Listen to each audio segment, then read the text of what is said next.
Para concluir, uma palavrinha sobre o caso Borba Gato, né, que não sai da pauta. Queria primeiro fazer acrescentar, nós já falamos muita coisa sobre isso, né? E tem muita gente favorável. Eu queria dizer duas coisas, né? Sobre a questão do Borba Gato, principalmente. A primeira é sobre o caráter político disso daí. Eu vi gente até combativa nas redes sociais falando o seguinte, que vi gente combativa e gente que não é tão combativa assim, né? Falando o seguinte, veja, o problema aqui não é discutir se o Borba Gato, isso ou aquilo. O problema aqui é que é um ato de ação direta. Não, não é verdade. Ação direta é um termo anarquista, né?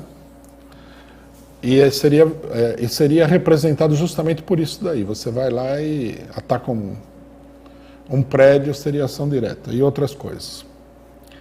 Não, isso aí não é um ato combativo. É fácil de demonstrar isso daí. Os atos combativos, eles são atos contra o poder dominante, de alguma forma. E normalmente o poder dominante, ele reage mal a esses atos combativos. Veja, por exemplo, a reação da imprensa capitalista ao quebra-quebra promovido ali por jovens na passeata, não, na passeata anterior, tacaram bancos, etc. e tal. Não podemos discutir se a ação é a melhor possível, mas o que não há dúvida é que é uma ação combativa. O pessoal partiu para o quebra-quebra.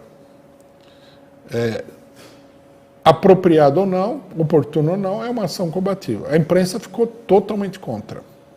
Né? Eu vi aí muitos dos aliados democratas da Frente Ampla falando que o pessoal é bandido, tem que botar todo mundo na cadeia, pá. Aí foram lá e tocaram fogo no Borba Gato. Que é uma ação equivalente, se a gente olhar bem. Até pior o Borba Gato, porque, do ponto de vista da burguesia, porque a vidraça do banco é assim, você com certeza tem um vidraceiro ali perto, né? Você vai lá e fala, ó, me traz um vidro desse tamanho aqui, instala aqui, pronto, acabou. Se você destruiu o Borba Gato, você destruiu aí uma obra de arte, que muita gente considera que é uma obra de arte de menor importância, mas não deixa de ser uma obra de arte, não deixa de ser um patrimônio cultural. Então seria pior. E aí a imprensa o que fez? Falou que é bandido, que tem que matar, que tem que prender? Não. Toda a imprensa, se não apoiou abertamente, foi extremamente condescendente. A Folha de São Paulo, que tinha falado que tinha que matar, prender e tal, todo mundo, no caso do banco, falou, precisamos discutir, vamos ver. Então aqui nós temos um ato combativo em que a burguesia não se sentiu combatida. Não é curioso? E a burguesia não se sentiu combatida porque a burguesia não é trouxa. Ela sabe que isso aí não é um ato combativo. Ela sabe que isso aí é um instrumento de propaganda de tipo direitista. Ela sabe que o Biden utilizou esse tipo de movimento para fortalecer a direita do Partido Democrata norte-americano com apoio de pessoas totalmente iludidas. Quer dizer, é uma política direitista e por isso não deve ser apoiada, não. Outra coisa, né? Pessoal, já vou me antecipar porque tem muita calúnia contra o PCO. É que a gente apoia a prisão do rapaz lá, do Galo. Né? Outra coisa é isso daí. É um ato que toda a burguesia entendeu. Esse é bom para o país, né? Do ponto de vista do PSDB e tal. Nem os bolsonaristas também saíram rasgando com isso daí. E eles deveriam ser os anti-identitários por excelência, né? Então, os companheiros que querem, né, um pouco mais de ação da parte da esquerda, do movimento operário, tudo bem, eles estão certos, mas muito cuidado de não ser levado no bico. Achar que isso daí é um ato combativo é ser levado no bico. Isso é um ato apoiado por toda a burguesia. A burguesia sabe que, para conter a revolta, né, da população explorada e oprimida, nada como uma política que dê uma falsa satisfação. A gente tem no governo federal e nos governos estaduais pessoas que são verdadeiros criminosos. Aí vem um grupo e fala assim, vamos demolir as estátuas de pessoas que viveram 300 anos atrás.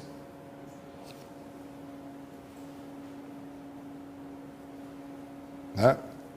Uma coisa interessante que eu vi a respeito disso, que mostra que isso aí não é um ato combativo, é o seguinte. A Janaína Pascoal, que é aquela mulher louca da cobra, da época do Lula, ela publicou um Twitter onde ela fala o seguinte, que o Dória assumiu todo o programa do PSOL. Ele está totalmente identitário. E, de fato, se você observar bem, o Dória está bem identitário. Né? O Bolsonaro falou que ele era o calça apertada, daí ele fez até umas brincadeiras e tal. Ele não falou que era gay, porque, não sei, acho que não... Mas, né, meio que adentrou esse terreno aí. Lógico, né?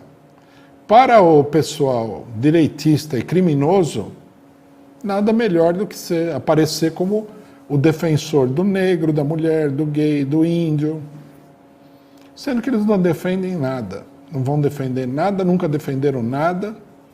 Nos Estados Unidos, essa política só tem um único resultado, que é dar cargo público para os carreiristas aí do movimento negro, de mulheres, etc. e tal. O negro norte-americano, ele continua na mesma situação que ele estava antes. Não melhorou nada. É uma política de ilusões, é uma política falsa. Esse é o primeiro comentário que eu queria fazer. O segundo comentário é o seguinte, o pessoal fica discutindo se o Borba Gato fez isso, o Borba Gato fez aquilo, o Borba Gato fez aquele outro. Né? Nós podemos discutir, nós temos argumentado. A versão histórica do pessoal é totalmente fantasiosa, não é uma verdadeira versão histórica. Mas o problema, na verdade, não é o Borba Gato. O problema é a concepção que essas pessoas têm do país em que elas vivem. Né?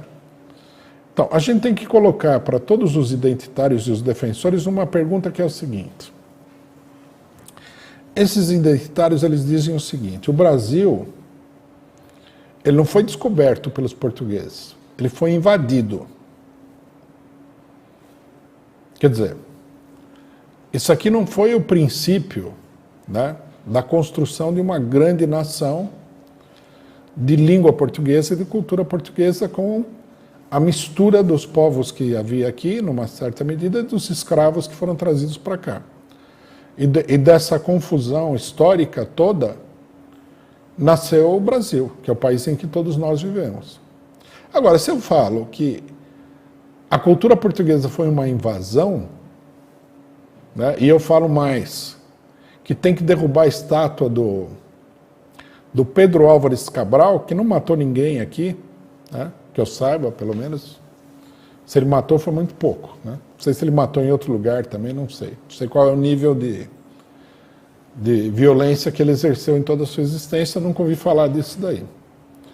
Esse homem que chegou aqui, né, da Europa, a estátua dele tem que ser derrubada, não porque ele foi violento, mas porque ele seria o fundador deste país.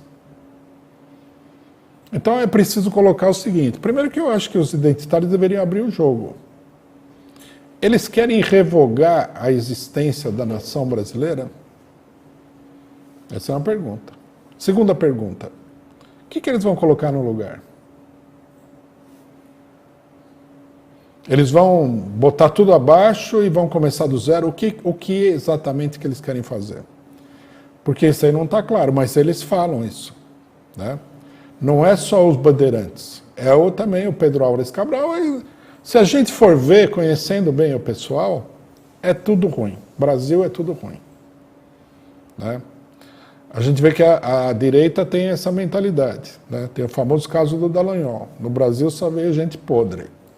Os Estados Unidos não é corrupto porque foram os cristãos, né? Quer dizer, o país mais corrupto do mundo virou pureza, e o Brasil é um lixo. Eu tenho a impressão de que é a mesma opinião. Agora, eu, por exemplo, vou dizer muito claramente, se os portugueses invadiram ou não invadiram, para mim, tanto faz como tanto fez. Eu vou explicar por quê. Agora, revogar o Brasil, de forma nenhuma. Nós aqui, que somos um partido da classe operária, nós estamos aqui para chamar os trabalhadores a defender a nação brasileira de armas na mão.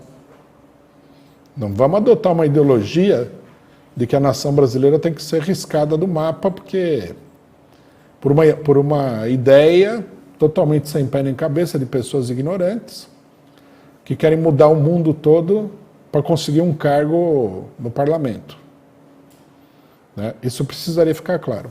Por que para mim tanto faz como tanto fez se os portugueses invadiram ou não invadiram? Vamos pegar um outro país, né, para ver o problema da invasão. A Inglaterra. A história da Inglaterra, que muita gente, os identitários não devem conhecer, porque não conhecem nada, né? Eles inventam. É mais fácil inventar a história do que conhecer a história. A história da Inglaterra é assim. Não sei se era o povo originário da Inglaterra, mas num dado momento a Inglaterra foi dominada pelo povo celta, né? Os celtas são aquele pessoal dos druidas e tudo mais. Aí eles estavam todos felizes lá naquele atraso costumeiro, naquela selvageria. Apareceram os alemães que invadiram o país, chamado saxões. Aí os alemães, que eram mais bem organizados, deram um coro nos celtas, né, e estabeleceram o domínio de uma população saxônica na Inglaterra. Quando eles estavam lá, né, tentando arrumar o negócio do ponto de vista deles, os saxões já tinham subordinado os celtas, já tinham se misturado com a população celta e tudo mais, os vikings invadiram o país, vindos da Dinamarca. Acho que é da Dinamarca. Saiu a maior guerra, não conseguiram derrubar os saxões, né? E uma parte desses dinamarqueses se estabeleceram lá. Até aí, né, esse país era uma roça. Estava se tentando formar o país e tudo mais. Aí vem a parte mais importante da história britânica. No ano 900, quer dizer, já bem mais, né, perto da parte superior da Idade Média, um povo bem mais desenvolvido do que os saxões, os franceses invadiram a Inglaterra e tomaram conta do país, totalmente. Os franceses tiveram uma influência cultural extraordinária. A língua inglesa é uma mistura do francês com o anglo-saxão. Os celtas não deixaram muita herança cultural nesse sentido. E aí os franceses, que invadiram o país, se tornaram ingleses. E mataram um monte desses saxões, roubaram a propriedade deles, estupraram um monte de mulheres também, né? Sem dúvida nenhuma, porque não dá para acreditar que no ano 900 o pessoal fosse todo ético, né? Eles devem ter passado como um furacão em cima do país. Se estabeleceram lá e nasceu a nação inglesa nasceu dessa invasão. Então, se os portugueses invadiram ou não invadiram o Brasil, tanto faz como tanto fez. Ninguém na Inglaterra vai chegar e falar assim, nós precisamos voltar na época dos celtas. Faz sentido. Ou precisamos voltar na época onde os germânicos, saxões, dominavam aqui. Não faz sentido. Se você estudar a cultura inglesa, você vai ver que os ingleses, eles estudam a literatura bastante primitiva que havia na época que os saxões dominavam. Mas a cultura inglesa moderna e a língua inglesa moderna foi o resultado dessa invasão brutal, né? Qualquer pessoa que conhece um pouquinho da história sabe que a invasão foi sanguinolenta. Tem um livro, né, de um romancista histórico. Os romances são bons por causa disso, que eles colocam a coisa de um ponto de vista bem, como é que se diz? Bem cinematográfico, né? Que é o famoso romance Ivanhoé do Walter Scott, um dos maiores romancistas escoceses, mas da cultura britânica. Então ele conta no meio desse livro como é que tinha sido a chegada dos franceses naquele país. Então ele fala que num determinado lugar, né, um chefe francês, normando, né, da Normandia, ele tinha pego a filha ele ocupou um castelo de um lord saxão, logicamente que matou todo mundo, brutalmente, né? Mataram tanta gente que a escadaria do lugar ficava coberta de sangue, jorrava sangue pela escadaria do lugar. Aí ele pega a filha do lord saxão e ele estupra essa mulher, né? Quer dizer, um tratamento VIP. E depois, isso daí é explicado na história porque a mulher vai incendiar esse castelo depois como vingança, né?